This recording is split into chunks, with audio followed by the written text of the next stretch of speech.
How do there, guys, and welcome back to Edgar TV. We are live today for what is possibly going to be a little bit of a series. We're looking about 6 to 8 weeks during lockdown. We will extend it if Boris Johnson decides to end lockdown as well. But we are looking at sort of a live podcast sort of thing. You're going to have a bit of a chat here. I'm going to sit here. I'm going to ask Harry some questions. You're going to ask him some questions as well via the chat box. Type those in as we go. Jodie's going to be sat with a pen and paper. She'll be reading those out a little bit later at the end, and we'll give you plenty of opportunity to ask your questions and find out a little bit about the story behind the man. But to introduce him quickly to you, first of all, Harry Ward played in the World Championships, got a win at the Alexandra Palace, just like your host here, the prime time player himself, Matthew Edgar. Got a win at the World Championships, played in the UK Open, recently in the World Series, many things, ITV, PDC, PDC TV, Sky Sports. Harry, how does it feel to be on Edgar TV amongst those accomplishments? Oh, any TV time's great. All them TV stations or whatever I've played on, they've all been great. And as soon as you asked me to come on, I thought I would, because I'm a big fan of YouTube as well. So, yeah, I'm here. By YouTube, he means a big fan of Edgar TV. You'll often see him in the comment section mention about his Pro Tour win. Harry, is that the highlight of your career, or would you go with the World Championship win as the highlight? Well, I think the toughest thing I did was winning that, because obviously you have to play so many good players throughout the day. Obviously, I rode my luck and won about, I think it was 4 of my games, 6-5. But that no one can ever take that away from me. I won that, but winning on the world stage, as you know now, is a great feeling. It's a shame that some players that played there this year never got to experience like the fan side of it, and all the fans there. I mean, when I was there, they chanted very loudly for me, which was great. But yeah, playing on the TV is amazing. Winning a game on the world stage is amazing. But winning that Pro Tour for me is the best thing I've ever done, yeah. Yeah, cool. Right, we've just got a couple of hellos to do as people are joining us. Alex, Chris Bellard, how do? Christian, how do? The Steve Champ, how do? Chris Bellard, I think I've said that already, haven't I, Chris? Hello to you twice. How do? Eugene Graham. Welcome to the stream, guys. Hope you enjoy the chat. So like I said, make sure you get your questions in the chat box. Jodie's going to be writing some of those down as we go.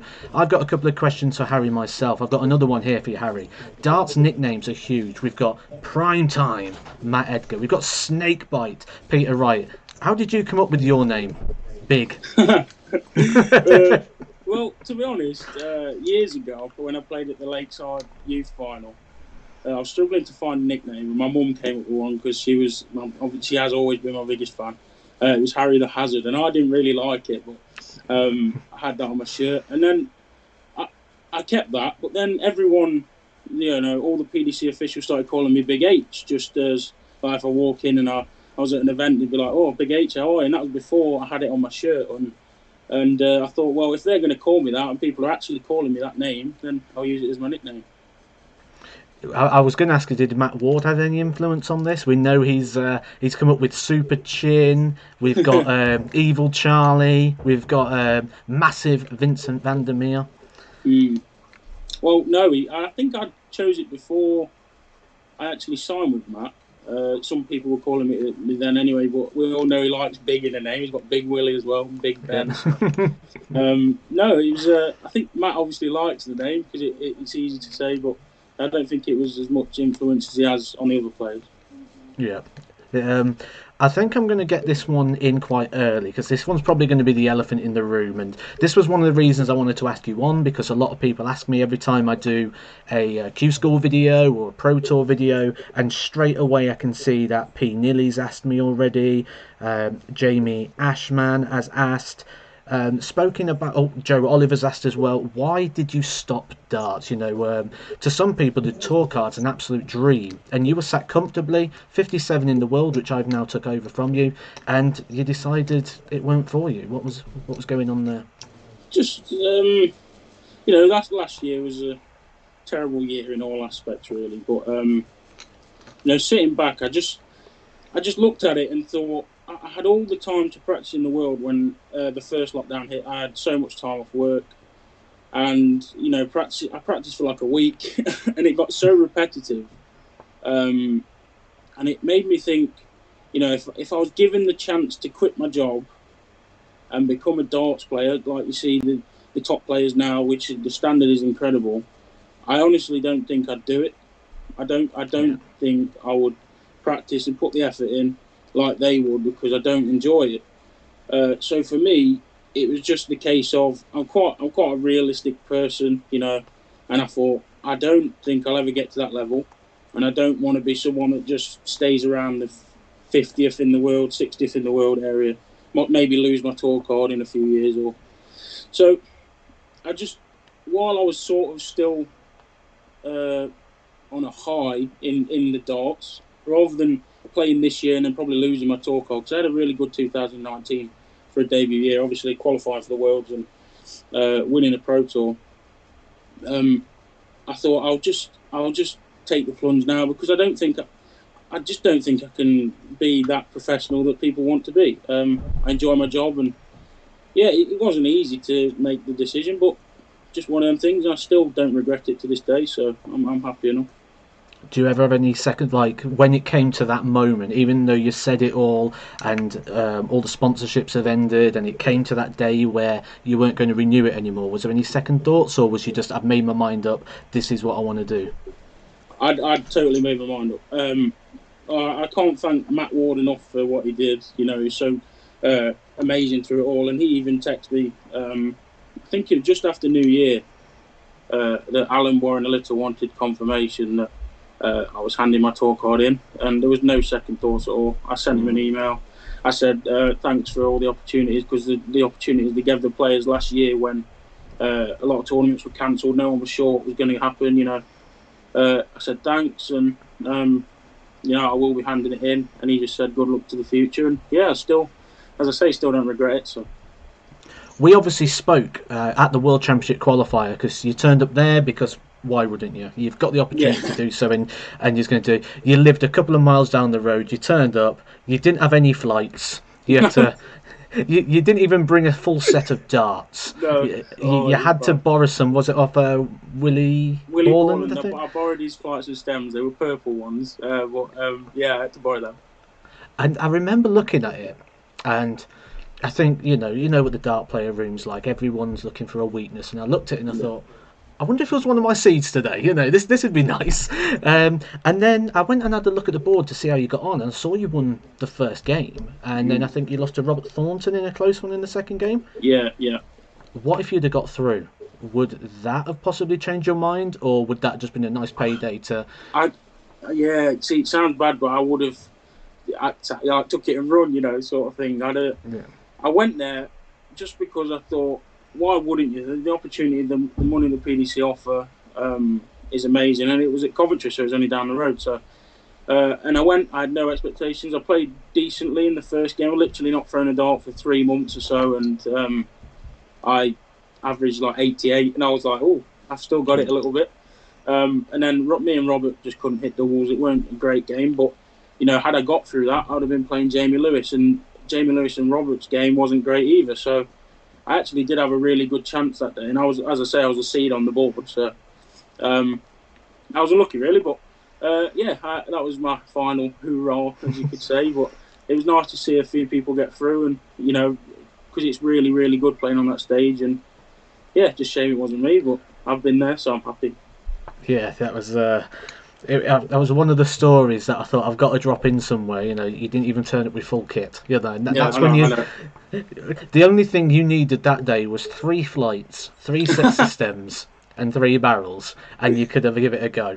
And there you are at the World Championship qualifier somewhere where, and that's when you sort of know, isn't it, that you know it's time to move forward. And I think when you actually announced that you was moving forward, it was in Germany, and I think you just qualified for the World Series at that point. And I think Matt Ward put out that he's just qualified for this event in front of millions of people, and he still looks despondent with the game, you know. Yeah, again, a weird feeling. We spoke probably 2 weeks before the World Series. Not World Series, that Autumn Series, where I qualified for the World Series. And I said, I don't think I want to play anymore. And Matt said, oh, don't be too hasty yet. You know, you go in there in a couple of weeks, we'll have fun, because Matt came along to that one. And that happened the first day, before any of the Pro Tours started. And I still, I still didn't want to play. You know, people found it such a buzz qualifying, and I was just like, yeah, well, it is what it is. Yeah. And I actually thought, oh, now I've got more time away from home. I was like, oh, I didn't know whether I wanted to qualify or not. But it just, yeah, it's such a strange feeling because last 2019 when I was winning, it was amazing. The feeling was great. But it's just such a shame that went. Probably the coronavirus made that happen, but yeah, just that buzz of winning disappeared. Even like say qualifying for that, so just not meant to be. I don't think. What would you say is probably the worst part for you about being a professional dart player? Is it the time away from home? Is it the downtime and trying to fill in that sort of hotel time and all that, or is it sort of like say the practice and the commitment side of it? What would you say is like the biggest put off for you to play in 2021? They all play a part in it as such. I don't think the downtime's too bad because I've always been around good people I can have a laugh with, like sharing a room with Jamie Hughes and the MDA stable as such, like Darryl Gurney. I always practice with him. He's a great guy. But I think what I thought the most was the practice you have to put in. Like for me, there was only one winner in the world this year, Gerwyn Price, because I think he'd probably put more hours in than anyone because he looks so determined. I think he's a perfect. You know, if someone said what should I be as a darts player, I'd say be him. He's perfect for the game of darts, and I thought, well, he's the only one that's really put as much effort in as he should. That's what I felt, and I know I'm never going to do that with the practice. So when I looked at the practice, I just thought I'm not going to put that in. So it kind of made my mind up for me there. But the time, as you say, the time away from home as well, when you're not winning, is horrible. Yeah, Definitely. Yeah, I can second that for sure. Jodie's writing down some questions that people are asking at the side here as well, but I'm going to read some out as I see them. And there's a couple of people here asking, are you going to play this year? Maybe some Mad Darts or some WDF, or is it just darts down, trowel in hand? I'll be totally honest. This might sound bad as well. I literally don't know what that Mad Darts thing is. I haven't looked into it. I don't know what's going on. Same with the WDF. I've seen a few of my Super League teammates talking about it. You know, I'd still play local league if I could because I have such a good laugh just a Monday night every week. I'd just turn up and drink, to be honest, and then the darts just go in. But no, I wouldn't be interested in too much time away from home sort of darts. If that Mad Darts was weekends away or, you know, WDF like county sort of thing, I don't think I'll be playing that. No, just local league things, and that's about it. I mean, that's it, isn't it? We all started playing darts because it was fun and it was a game. And by the sounds of it, you just got to that level where you sort of lost the fun and enjoyment in it. Like, you will play darts, you enjoy darts, but it's got to be almost on your terms of sort of that sort of enjoyment with friends. You can talk, you can do what you want to do without all these rules and regulations and stipulations that we sort of have to abide to all the time. Yeah, that's it. You know, if you don't know me too well, I'm probably one of the most laid-back, easy-going guys you'll ever meet. And when it comes to losing, I just sit back and think, I don't need that stress in my life. I can just, you know, work all week and then enjoy my weekend. Local league, I don't care if I win or lose. I just go out for a drink with my friends, and it's just an added stress I didn't want, you know, because it is stressful losing. When you put in the hours in, which I was at the start of 2019, obviously I got a few good results. It's great, but then when you put in the hours in and it's not going, it's so degrading and it gets you so down. It just, you know, I just think to myself, I'd rather not do that. So you may call me a quitter or whatever because I don't like losing, but my life's a lot better since I've not got that in it, so I'm happy. You say putting the hours in and it not coming through, but sometimes you put the hours in, it comes through, and someone just goes above and beyond. You know, when we're dealing with the very best in the world like we are, sometimes you come play your A game, and even that's not enough sometimes, you know. And even Michael van Gerwen, the very best, has experienced that in recent times. You know, 100 average, you can still get beat. There's no guarantee there. See, I was never really one to throw high averages when I was on the tour. You know, the day I won one, I averaged 92 throughout the day. I could count on one hand how many ton plus averages I had. But I was one of them that did the right things at the right time. I think halfway through 2019, I was in the top 10 for 180s hit and all this, but I'd never really hit high averages. But like you say, people hit high averages and lose. It's just so hard to get to that level. The dedication you need, now I've witnessed it, is unbelievable, and I just don't see myself doing it. It's a lot of travel, isn't it? A lot of time away, a lot of travel. Yeah. I can certainly vouch, and it only gets worse the higher you go. But that's to some people that's the dream, isn't it? I suppose, like you say with these European tours as well, like you spend so much time away for that sort of 20 minutes on the stage. But those highs when you get them, like you've already said, we've both had a win on the World Championship stage now. The evening of that World Championship win and the morning after and all those feelings, you feel like it outweighs it when you're in that moment for sure.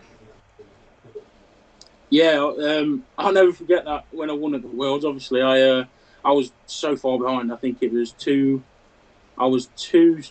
sets to 1 down and 2 legs to 0 down. So he only needed one more leg. That was Mados Razma who I played, and I won 3 legs. I won 6 legs in a row and won the match.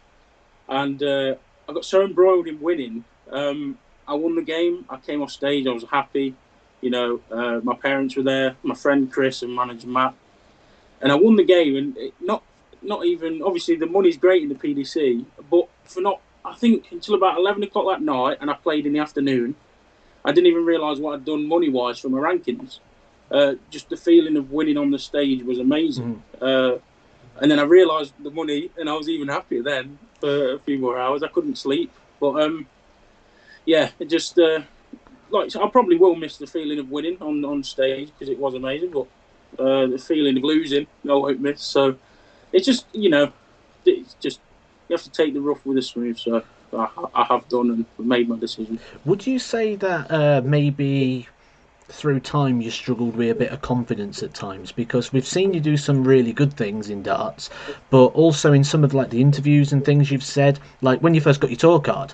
I remember reading your interview about that, and you said you weren't even sure if you was even going to bother going to Q school because you didn't feel sort of ready for that. Have you maybe... Is confidence maybe something that you might feel by going away from it for a bit and then getting that hunger and that miss of that maybe... Or is the confidence maybe coming from the fact that you feel like you don't pick your darts up from tournament to tournament? I've never been the most confident person, I'll admit that, but... darts, when you're at the high level, it's so different. Some days I would walk into the pro tour, and I normally try and keep myself to myself. I'm not an arrogant person. Some people may see it as arrogance, but I'll just be myself. Won't hardly talk to anyone, and my confidence is ridiculously high, and I could still lose games, and then I could go in with no confidence and somehow win a game. But I think the confidence is what makes the top players better as such. I think you look at them, they're so confident. When they go on stage, they think they're not going to lose. When I went on stage a few times, I was dreading it basically, and that's maybe you have to play more to get that attitude that they've got. Maybe more experience comes, and then you get more consistency on the stage. But I've never really had that, but I think confidence is key when it comes to being a top-level dart player. Do you ever see yourself going to Q school again in the future? Or is that probably a question that right now you'll give me one answer and then maybe 2 years down the line you might reconsider and it'll be a different one completely? If I'm honest, no. The cost and expense of it now is ridiculous, in my opinion. But that is chasing a dream, so fair play to anyone who wants to do it. But if I gave my tour card away like I have now, I could have been on tour this year, and I didn't want to be, so I don't see the point in going Q school. It's all right, Matt Ward's in the chat. I've just seen him come up, so he'll re-sign you. He'll be well up for it. So oh yeah, he's asked if you can give your mum a hoodie back after this chat's completed. Oh yeah, no problem.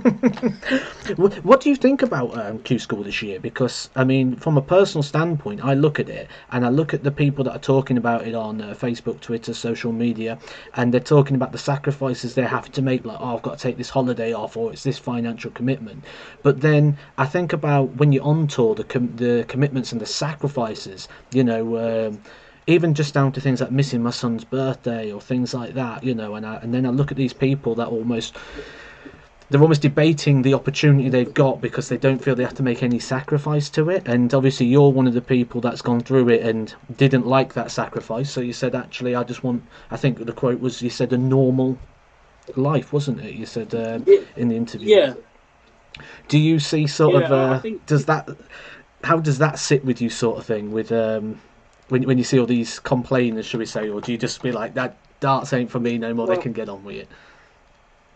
Well, yeah, there is that. I just think get on with it. You know, do what makes you happy. But I look at it and some of the people going to Q School they're like you say, they don't realise what it takes on it. I don't think. I think it's when you're on the tour, it's like dream come true, but it isn't. To get wins on the tour is really not easy. No. And Q School this year, fair play to the PDC for trying to get it going, because I think they struggled to run the tour without Q School going ahead.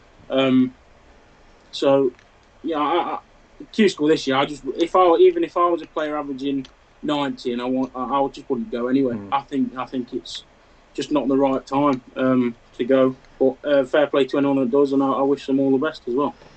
You won't go, and you had the opportunity to not even have to bother, and you didn't want to bother with that. So yeah, exactly. Maybe the wrong person to ask that question to. Nathan in the chat here has asked. He says, "Who do you think's the toughest player you've ever played against?" Now, just chucking it out there before you answer, I believe you've played the Edgar once.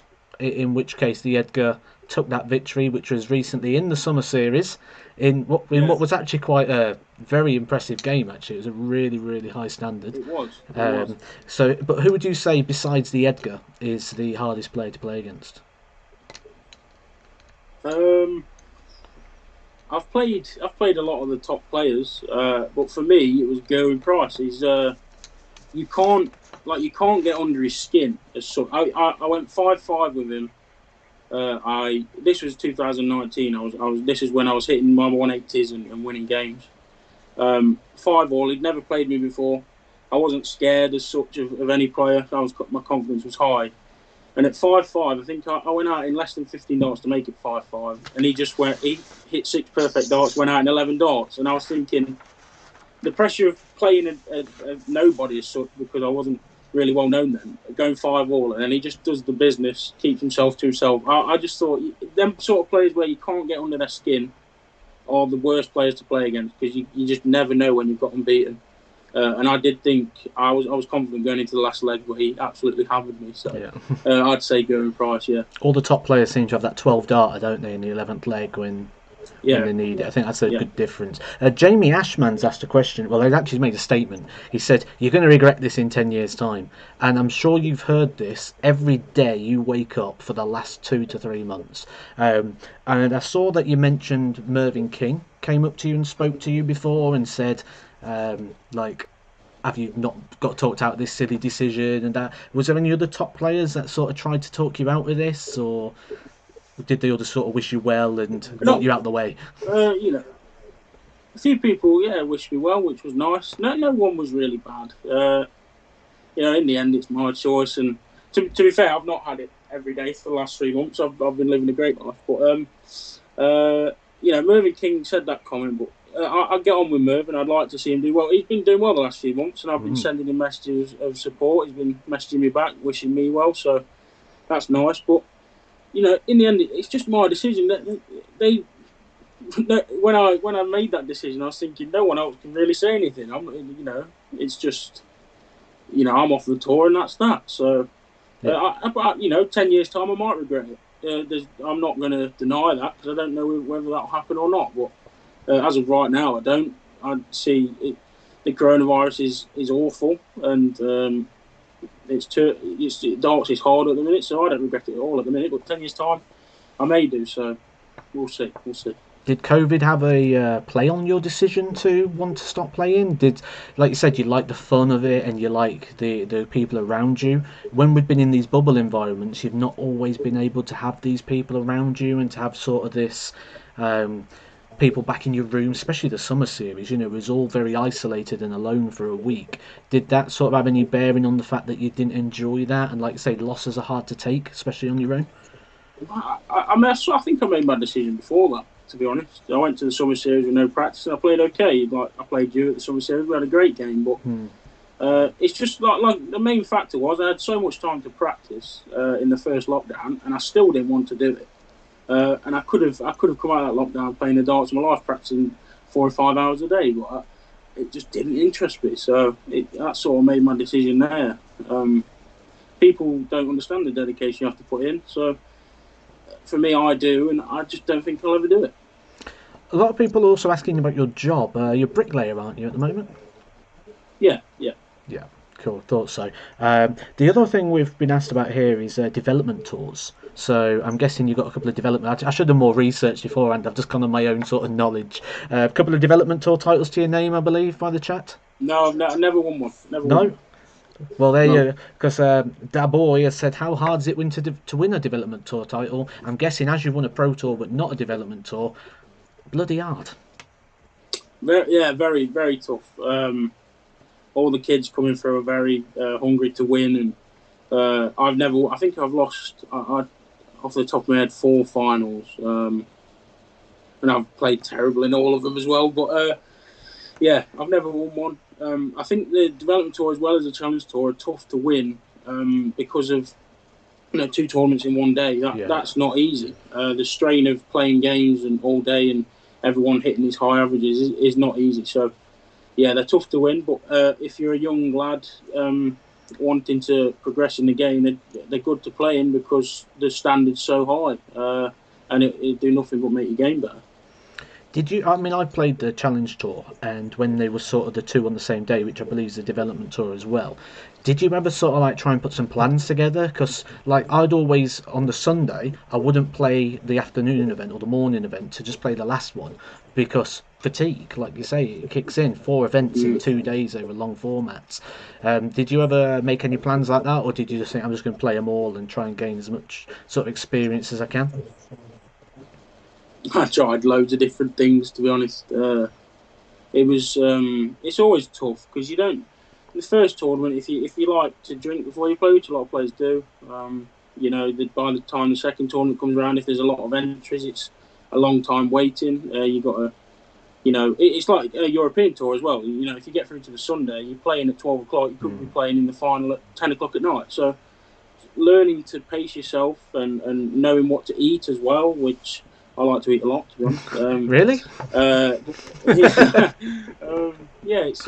It's hard to do, but I never really went in with a plan as such, which I probably should have done looking back at it. But they're still really good to play on to progress yourself, but they're tough to play in, I think, because of them 2 tournaments in the same day. Speaking about what's tough to play in, what would you say is the toughest event? Personally, I would say the hardest event is the UK Open, due to the fact that every game is so big time. You've got the cameras there, there's so much going on. But I mean, an example this year was the main stage games ran quite late, so they was doing the draw at 5 o'clock, but it actually came back on the TV at 7 o'clock. So with the draw coming through at 5 and it didn't come through to about 5:30, then they had to schedule the boards. You could have been on first, which meant you need to be ready for 7, or you could have been on last, which means you'd be ready for 10. So you've got to be so flexible and so quick to adapt.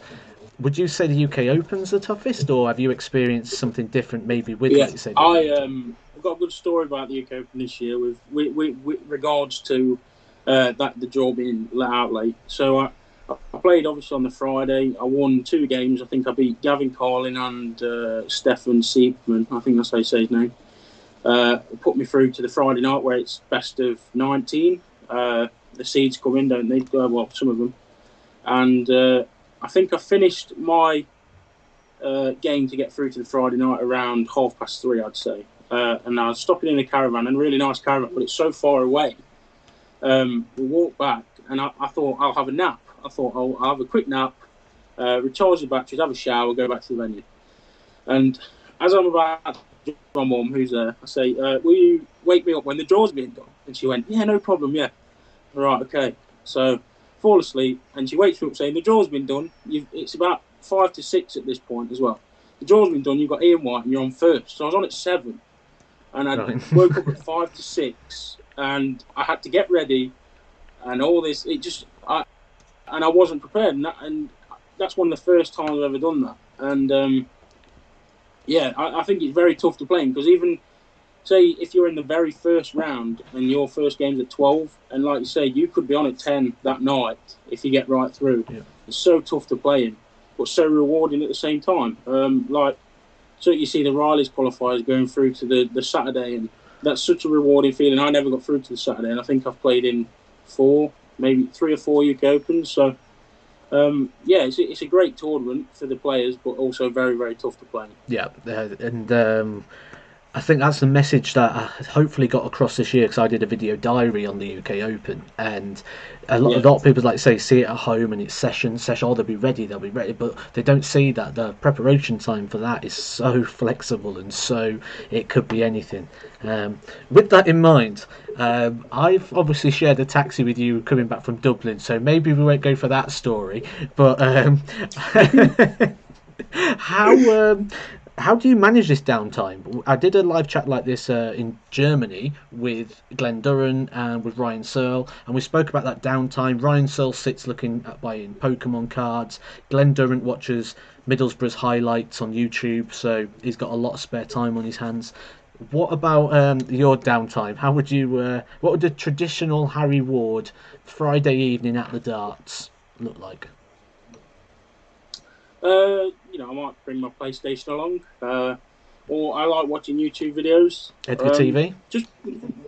Just chilling out. I'm a big gaming fan, so that's sort of what I'd be doing. Especially like now in lockdown too. All I do is play on my PlayStation. But yeah, just darts downtime is pretty much just gaming. So. That's about it, to be honest. Still all YouTube, gaming and YouTube. What about the heifer story? What's that about?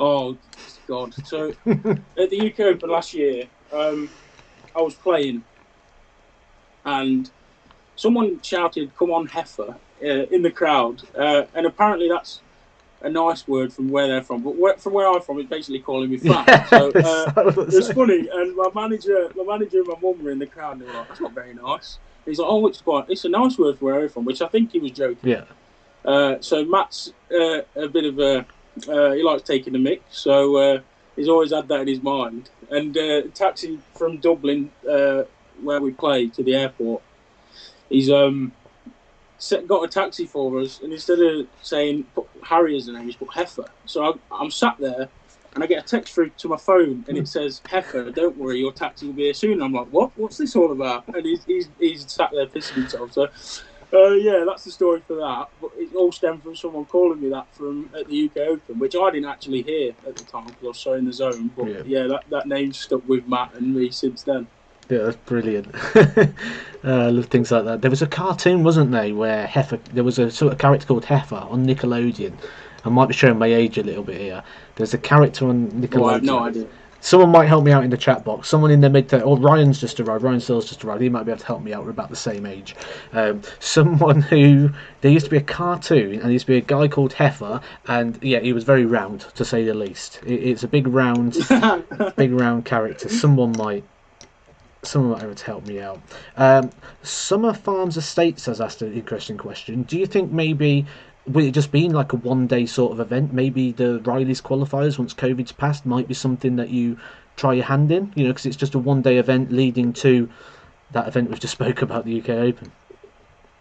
Maybe not this year, if I'm honest. But I do think they're good. I got through one, maybe 2018, I think. I got through the Coventry one, and I had to play some really good darts to get through that.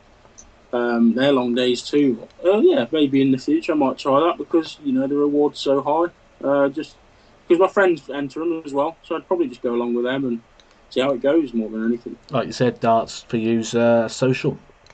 thing, and that just, let's say, further confirms what you're saying. That it's Rocco's Modern Life. Have you heard of Rocco's Modern Life before? No. I think Jodie might have heard about Rocco's Modern Life. She was saying something there. That's where Heifer's from, anyway. Rocco's Modern Life. When we get off, have a look at that. What's that? Sorry. I've got some questions. Oh, Jodie's picked out some questions as well. Do you want to pass them over? Then I'll have a. Yeah.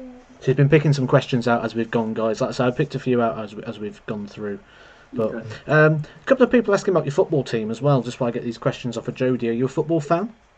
Not as much now, to be honest. But when I was young, I had a season ticket for Burton Albion. I love Burton. Still like to see him do well. No wonder you Recently fell out with got a football. manager in. Recently got Jimmy Ford Hasselbank back as manager, which years ago, he took us up a couple of divisions. So we'll see how it goes. But yeah, if I like to see anyone do well, it's Burton. Are you interested in any other sports, or do you think maybe you might go down another avenue, or is it going to still be just work, home, and that sort of normal life that you said about? Yeah, not really. I love watching UFC. I'm a huge UFC fan. More than boxing. I think the UFC do more for the fans than boxing do. I think boxing's too much about money. The UFC fighters don't get paid as much, and so I'll always watch UFC. Boxing isn't bad, but they're the only sort of sports I like watching, really. Oh, and actually, the Moscone Cup 9-ball pool. I love that. I love playing 9-ball pool. I'm no good at it, but I watch that every year. It's on in December, just before the darts. So, I maybe have a few games of pool, but that's about it. Did you watch McGregor last night? I watched the highlights. It was on a bit too early for me. Yeah. But I thought he would lose because, Dustin's a great fighter and Connor's been out for so long. So I've no doubt they'll fight again because they fought twice now. They've both won one, so they'll probably fight again in the future. As a massive Conor McGregor fan, I feel I've been cheated out of a McGregor fight. To be honest, it wasn't Conor McGregor, was it? He was there, cuddles, exchanging products, donating money to charity. When have we ever seen Conor McGregor do that in a pre-fight build-up? I must agree, it's not as entertaining, is it?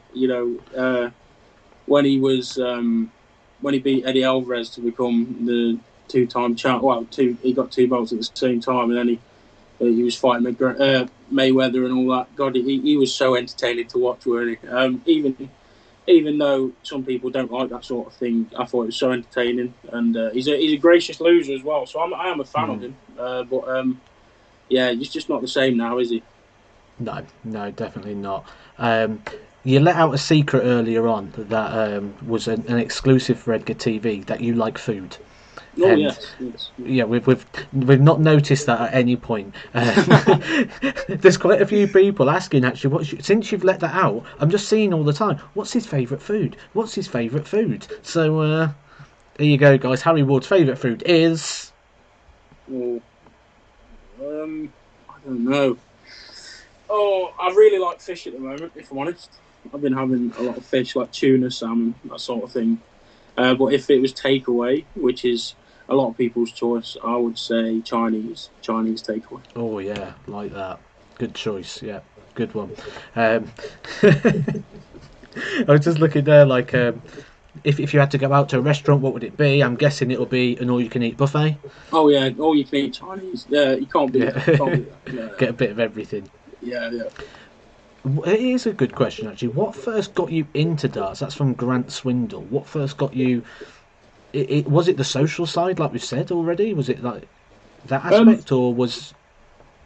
The first time I played was in a pub league because my brother-in-law, Nick, his team was short, and he asked me to play, and I went and played. First time I ever played. Now, I was pretty good. Just naturally, had a natural throw. And I just played from there, really. And then I'd turn up every week. And I think that was when I was about 11 or 12. So I'm going to go back now. So if you asked a question earlier on and you think it got missed, Jodie's been writing some down. I'm going to fire some out quickly for you. Nathan's asked, what's your favourite tournament to play in? I've played at the Worlds, so it's got to be the Worlds. the UK Open's close. I think that's a good weekend as well. You know, definitely. You know, it's good. You can interact with the fans a lot at the UK Open as well. So go to the arcade. Yeah, I do like the UK Open, but to play in as a player, it's got to be the Worlds. Yeah. Yeah, sure. Alex Pollington's asked, "What's your favourite country you've played in?" I'm probably going to guess this is going to be Germany because the food over there is amazing. Yeah, probably. The development tours in Germany are good fun as well. So it's got to be Germany. Yeah. This is a great question. Osty TV, absolutely fantastic. He says, "What is your favourite thing about Edgar TV?" I love that question. Just, I mentioned it to you earlier, Matt, how YouTube is such a big platform, and there's not many people that make videos about darts, which, as a player that's played on the tour, a lot of people don't get to see the inside and out of the tour, and you do really well on explaining all of that. So that's what I like about it the most. Awesome. Dartwolf TV has asked, did the PDPA play any influence in trying to change your mind, or was they just supportive in your decision making and just giving you that time? But was it sort of are you wanting to do this, here's the card, or was there sort of a process that was like, are you sure this is what you want? Yeah, the morning I announced it when I was in when we was all in Germany. I can't remember the man's name, but he's really nice. He's from the PDPA, and he came up to me and he asked if everything was all right, you know, at home and all that outside of darts. I was like, yeah, it's fine. That's my decision. So they were really, really supportive, you know, and that's all you can ask for as a player. So yeah, they were great. Yeah, I've found that they've been very supportive in most things, haven't they? They've been, especially through this COVID, they've been accessible quite easy. They've been really good, to be fair. Yeah. Liam Smith's asked, "What's your favourite venue besides the Ali Pali?" Well, somewhere I've probably would never get to play now, obviously, but I've never been there either. Winter Gardens, I think that what everyone says is the best venue you can play at as a darts player. But the best place I feel I've played at is on a European tour. I think it was 2016. They don't do it there anymore. It's Dusseldorf. You know, you flew into Dusseldorf and the hotel was literally a 2-minute walk from the airport. You played in that hotel as well. The venue was in there. It was amazing. That's the best place I've ever played. Yeah, I know where you mean. Literally, it's walking distance from the hotel, isn't it? And the big chandelier. Yeah, the Maritime Hotel, right next to the airport. Yeah, lovely. That I like anywhere we go where you don't have to take a long taxi drive. There's once we went to is it Riesa, and it's like an hour and a half from the nearest airport, and yeah, it is. Yeah, we missed the train. So we had to get a taxi, and we've got this taxi, and the taxi driver's falling asleep, and I keep whacking his chair because I was panicking. I'm like shaking his chair, like, "Will you stay awake? Because we're drifting all over the road." He hardly spoke a word of English. It was horrible. So yeah, that was. Since then, any time where we don't have to travel, because as well, like, I don't know a lot of German. Like you, I probably know a couple of food-related things off of the menu, and that's about as far as it goes for me. So when you go to all these different train stations, but the good thing about over there is they've got people, haven't they, that go in and like they'll help you out and they'll take you to where you need to be, and then you give them a couple of euros and yeah, I like that. Also the PDC doing the shuttle buses for the players from airports to hotels and hotels to the venue. They've done that the last few years. That's really good as well.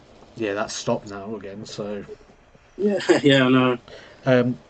Here's a good one for you. The Edgar Nation love a game of Among Us. Do you ever play Among Us, or is that something? I haven't actually played it. I played a couple of times on the iPhone or iPad version. Well, I've never actually played on a computer, which when it blew up, because I watch a lot of YouTube videos, gamers playing it. But I've never actually played a proper game of it because I haven't got a PC or laptop or anything. I just have an iPad. I play all my games on PlayStation. But I'm more of a Call of Duty fan. I'm quite good at Call of Duty. I play. I'm going to plug my nephew's channel here. I play a lot with my nephew, who streams on YouTube. He's got 690 subscribers at the minute, so he's doing all right. Not as good as Edgar TV, obviously, but I play quite a lot with him. His channel's SMI Gaming, if anyone wants to subscribe. But Yeah, I'd never played Among Us, but I'm a big Call of Duty fan. Brilliant. Well, I'll put the link to that in the description for anyone who's watching this on playback, or if you want to come back and catch that link, I'll put that in the description when this loads as a video later on. Where was that? I just saw a really good question actually. Oh yeah, have you seen the Q School list actually? This should be the first thing. Do you know who's going to Q School this year, or have you just sort of not really had a look? I know a few friends that are going. Yeah, I've not really looked, but I know of friends that go. Like I'm good friends with James Richardson and his son Josh. So I know they're going. A few people from around my area as well. So I would hope they all do well. Have you got one to give us for one to watch? Oh, it's got to be James. James is playing well. He plays darts every day in these tournaments. So I really want James to get his tour card back. I think he will as well. James Richardson's one of those two players that I've always said. James Richardson and Nigel Hayden, right? I could literally say I'm going to play a individuals league in my living room tonight, and they'd be here for that. They literally live and breathe darts. They do. Yeah. Anywhere there's a game of darts, they're there, aren't they? And he's recently took that Mad European title. Yeah, I didn't know anything about, like I say, that Mad Darts.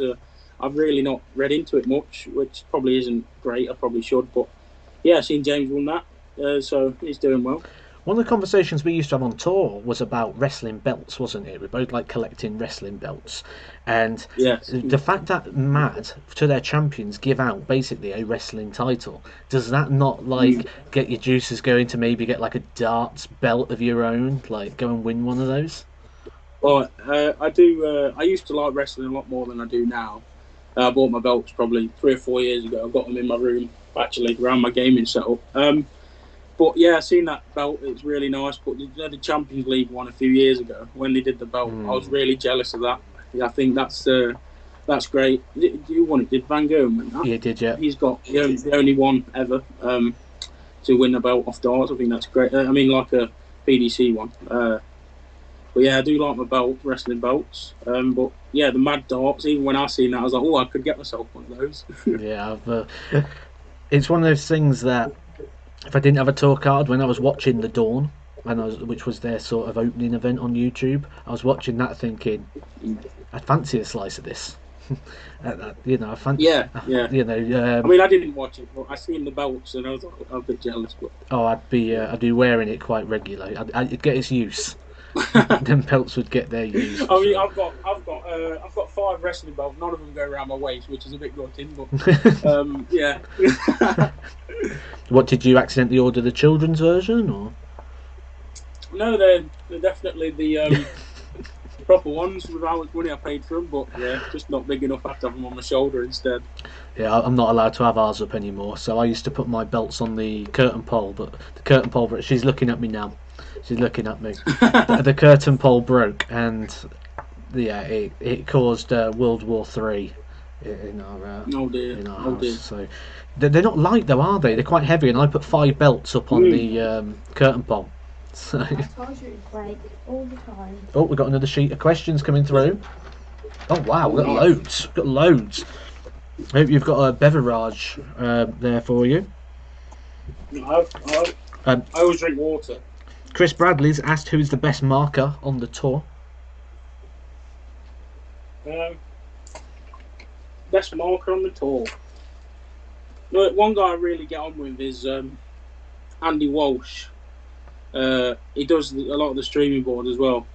Because my first ever Q School, he took me and Daz Kitchen, who was sponsoring me at the time. It was like the week after I played at Lakeside. And we had a good few days there, and every time I see him and his wife as well, we get on really well. So it's got to be Andy. I like this question. I'm sure you must have had a go at this at some point. Martin Thomas has asked, and it's been documented before by Aaron Beanie and Ryan Searle and a few others, about that I can occasionally suffer with a little bit of flatulence. Have you ever been around to smell one of my products? No, I'll be honest, no. I haven't. Good. Which again leads kind of to that Dublin story. A little bit of downtime. A little bit of downtime's dangerous, isn't it? Yes, yeah. People are going to be like, what's this Dublin story they're going on about all the time? Chris Hallwood, I apologise if I'm murdering people's names here, by the way, guys, has said, do you think maybe you'd still do some exhibitional work? I mean, no one would pay for me, surely. But yeah, I don't even do it for free. Sometimes it's a bit of a laugh. I've done a few exhibitions and they're great. I did one in Skegness with Matthew Orban, manager. And I went there and I played Barney, and he put me up against Barney, and I beat Barney. And they weren't very happy that I beat him because it was like a knockout sort of thing. So Barney didn't come on the stage. I've never seen that, yeah. So the main attraction was out, and I felt bad. But yeah, I got to the final, lost to Ted Anke in that one. But exhibitions are great. The fans love them as well, and they get the fans involved, you know. So yeah, I even just going to watch a few, I might go. Yeah. Just saying, I love the idea of playing an exhibition in Skegness. In case there's anyone in here who books a Skegness venue from time to time. Matt Ward's already said that he would he'd book you because apparently he needs an extension doing. So. Oh, okay, yeah. Yeah, he said he'd book you, no problems. I like this one. This is a good one. This is from. I haven't got a clue because I can't read the writing on this one. It looks like Chaddy. Might be Chaddy, yeah. Has said, what would your advice be to an amateur player who's wanting to get to the top? And honestly, everyone says it, but enjoy it. That's what I did for years. I enjoyed it, and my game came on no end. And now, obviously, I'm not enjoying it. But anyone that wants to play, enjoy it. Maybe push yourself a little bit in practice to see if that enjoyment's still there, because you do need to practice a lot. And yeah, just take it as it comes, and don't get too downhearted when you lose. And yeah, that's about it. Glabbo has said, did you have a bogey player on tour? Bogey player. I mean, I didn't play long, so. Well, Ian White. I never beat Ian White. I think I played him 4 or 5 times. One of them being in a last 16 game in Germany, and I knew I'd not beat him yet, and I was playing well that day, and went 5-all, and it was my darts, and I hit 2 treble 20s, and the last one went in and knocked them both out. I scored 0, and I lost that game, and I blamed it on that. But yeah, Ian White I've never beat. Well, I think I played him 4 or 5 times. Is there anyone else that you've never beaten before? Oh, loads of players, yeah. Anyone a bit closer to home? Oh, yeah. My dad. Yeah. Got to give him that. We had a good game with the summer season. Even Steve West was marking it, and even he said after and put on Facebook after that it was a great game to mark. I think I missed a 9-darter. Yeah. 170 finishes and all that. It was great, yeah. There was it was leg 7. I remember this bit. Leg 7. I was 4-3 up, and I just missed a dart, I think, at double 16, and you was on 170. And I've gone back, and I've just thought, don't worry about it. I'm coming back for double 16.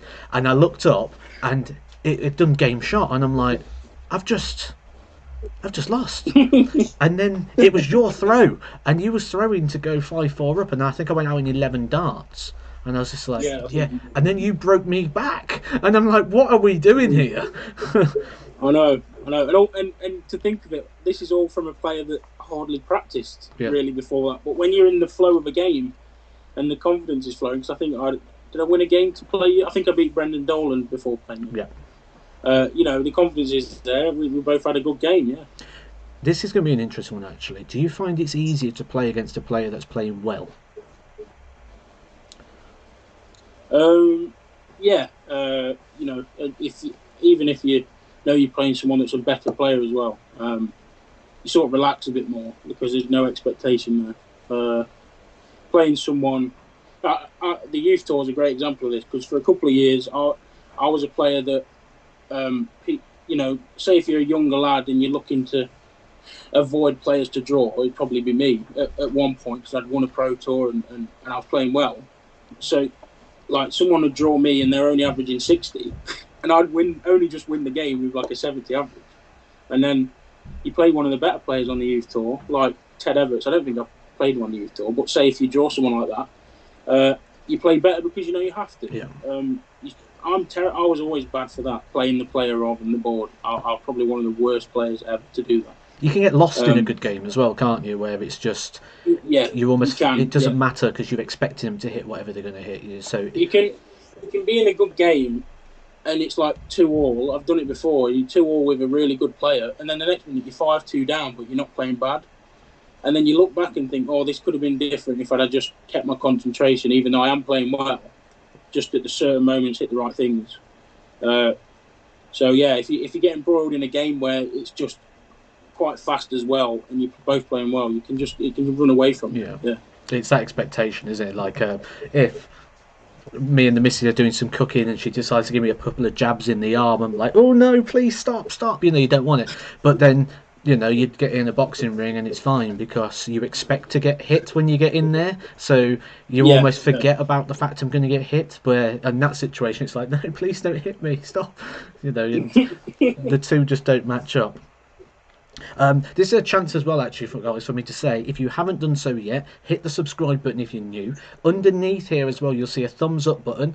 Click that likes the stream. We've currently got 116 likes. I think we could easily get that over to 150. So just check underneath the box here. If you haven't hit that like button yet, do hit that like button. Check the box isn't red. If the box is red, that means you've not subscribed. Hit the subscribe button as well, guys. There's a great question there, but I'm going to save that one for the last one, actually.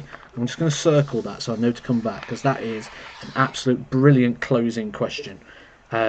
You mentioned about Barnabas earlier. Andrew Filmer has asked, what do you think about Barnabas' comeback?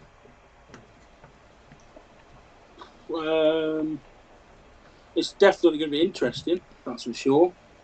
You know, you do what you feel best, to which he feels like he can come back, then fair play, because it's not easy. If he gets through Q School, it'll be a massive boost for him. So, who doesn't like watching him play as well? He's got such a smooth throw, but I hope he does well. In my honest opinion, I don't think he'll do as well as he thinks he will. But, it'll be interesting nonetheless. Are you still going to be watching darts on a regular basis, or is it going to be more of a casual fan now? I'll still watch it. Obviously, when the Pro Tour starts as well, and you don't really get to watch it, I'll still want my friends to do well. Well, I hope they're friends anyway. But you know, I'll always keep an eye on people doing well, because you know, that's what you do. And darts is obviously a huge thing on the TV now. So yeah, I'll always keep an eye on it. I always have since I was young, so that won't go away. You mentioned your friends. Who would you say is your best friend on tour? Like the one that you'd sort of even maybe meet up with away from the tour as well? You know, that sort of close buddy. I don't. Obviously, Jamie Hughes is someone who I spent a couple of years with now, in hotel rooms and everything. He's seen me down. I've seen him down, and he's probably one of my best mates I made on the tour. Obviously, being MDA in the MDA stable with me, you know, I'll always want him to do well. He's just had surgery, so let's see how that goes. I wish him all the best. But all the MDA players, you know, Darryl Gurney, James Wilson, all the young lads in there, Willie Borland as well, and Nathan Rafferty. I'm just good friends with them all, and even Matt Ward. He probably lives the closest to me. I know he's not a player, but he lives the closest to me. I'll always be friends with Matt, obviously, because he did so much for me. But I'll never, you know, hopefully when darts is back to normal, I'll be up at a Pro Tour. I'll be there, go for the day and support the players that you know, supported me through my years. So yeah, I made loads of friends. It's great. Oh, I like this question actually. Mark Yull. I apologise if I've murdered your name. Now, I've had many arguments with people that I've shared rooms with on this before. People taking too long in the shower, because I'm a serial 30-45 minutes in the shower. I like to have a sit down. I like to change the temperatures a little bit. I like to stand with my head under it for a bit. Is there anybody you shared a room with that just takes the mick in the shower? I'll be honest, no, because I'm someone that wakes up early, whether it's a weekend or not, at darts or not. You know, I'm always up early. So sharing with Jamie liked to get for quite a while, liked to get to the venue late. So I'd just wake up early, go for breakfast, have my shower, and by the time I'm dressed and ready to leave, he's just waking up. So our shower time never really, got in the way of each other. And to be honest, I don't think I've shared with anyone that has been that bad. To be honest, I think I must be one of the worst because of how many times I go to the toilet and it smells. Oh, lovely. So I guarantee Jamie's happy that I've given my tour card in, so he won't have it anymore. Do you ever leave the door open while you're doing that, just so you can share? Oh no, but if you have a hotel room to yourself, then that's when you do it because you watch the feel TV privileged. at the same time, can't you? Yeah. All the is there any PG stories that you could share with us from maybe a little tour tale? I got one that always sticks in mind. Oh, it's so funny. Nathan Rafferty, great young lad. Me, him, Jamie Hughes and Scott Baker went out for a drink, I think. And Nathan forgot his ID. And I think he was of age. But obviously you get ID'd when you look young like he was, a little baby face. We went into this bar and I bought him a drink. And then I didn't really want to be out much longer. So, Scott Baker went there, sorry, but he was talking to us. And I went back to the pool bar in Barnsley. And Nathan Rafferty and Jamie Hughes went to Scott Baker's hotel, which was a bit... I don't know if you... Obviously, you know where the Ibis is in Barnsley? It's a bit further down by away. the motorway, yeah. There's the other one a bit further away down there. I can't think of... Is it Holiday Inn? I think there's the Holiday Inn down to the left, and down to the right there's the Fairway. I think it's the Holiday Inn estate. Yeah. If not, it's somewhere around there. Near the Chippy. They went to Scott Baker's hotel room and they got beers. And Jamie Hughes told me this. Got beers, so he said to Nathan, pour the cold water in the bath so we can put the beers in. So they might keep cold a bit. Nathan turns the tap on and comes back out and lets it run. He opens the door and all the beers are in this red hot water. There's steam coming out the door. And he didn't even know what he'd done, because he was drunk. It was so funny. Put the hot tap on. Yeah. Oh wow! No. So did they still have them, or did? Oh yeah. They're not too fussy. No wastage. Sarah Vernon's asked a good question. Says, do you think maybe one day you'd consider a career as like a darts referee or any other sort of role within darts, or is it just for you? If I come back, it's as a player or nothing. It's funny that question's asked because for years, probably since I was playing the youth tour when I was 18 playing the youth tour, so 4 or 5 years ago. Because I'm quite a big lad, not just fat-wise, I'm quite stocky. The security would always say, have you had enough yet, H? This is why it's funny. Have you had enough yet, H? You can come with us and put a shirt and tie on and be security. I was like, no, I'm gonna continue playing, I think. And now I'm packing in. It's funny that they always used to say that, but yeah, they always used to offer me a job, whether it was a joke or not. But yeah, if anything, I'd probably do that. It'd be like from the story you've told us already about sharing a room. It might be like Fartgate again, where the security guard. Yeah, don't put me too close to the stage when they're playing. That got in the New York Times. One of the times that darts has actually reached the New York Times because a security guard farted in front of the stage. Oh dear. No publicity is bad publicity, as they say, do they? So, was that when Gary was playing Wesley Arms? Wesley Arms, yeah, and they was accusing each other. I thought so. Yeah. Yeah, that's it. Yeah, that's it. Right, I don't want to keep you all night, so I'll finish off with this killer question here. This question was given to us by Christian. He says, if you could change one thing about your darts career, what would it be? Ooh. Great question, that, isn't it? Maybe I won my tour card earlier than I did, maybe, when I was more hungry for the game. Yeah. Because I went Q school 5 times. I got it on my 5th time, the time where I least expected it as well. So yeah, I probably win my tour card a bit earlier. Maybe I might have been playing more because I was practicing more back then as well. So Awesome, cool. Right, guys, hope you've enjoyed this Let's Talk Darts episode 1. Harry Ward was our guest today. We will be back next week. Next week is on a Saturday. And it's going to be coming at 6 o'clock. We've got Danny Baggish joining us from Florida. So he's going to be joining us Florida in the afternoon over there. He's going to Q School. He's over COVID. Great opportunity there to come in and ask some questions like you've done. Thanks, Harry, for coming on. We've kept you for over an hour. No problem. Hopefully, No problem. you guys have enjoyed this and enjoyed Harry being on. I hear a lot of questions about Harry in the comment section about the card and things. If you did miss the start of it when we spoke about that, this will be going up as a video playback. You will notice Harry pops in from time to time. If you've got anything you'd like to ask him, he does hang out in the comment section, so check him out down there, and I'm sure he'll be happy enough to answer any further questions if you've got anything you'd like to ask him directly. But there you go, Harry, you've done it. You've made it to Edgar TV. Career doesn't get any better than this, I'm sure. No, it's complete now. It's all complete now. You can close the chapter properly. If you haven't done so as well, guys, please do hit a like on the stream. Make sure you subscribed underneath. Go set your reminders for next week so you don't miss that notification to let you know when we go live with Danny Baggish. Thank you, guys, and I'll catch you all next week for another Let's Talk Darts.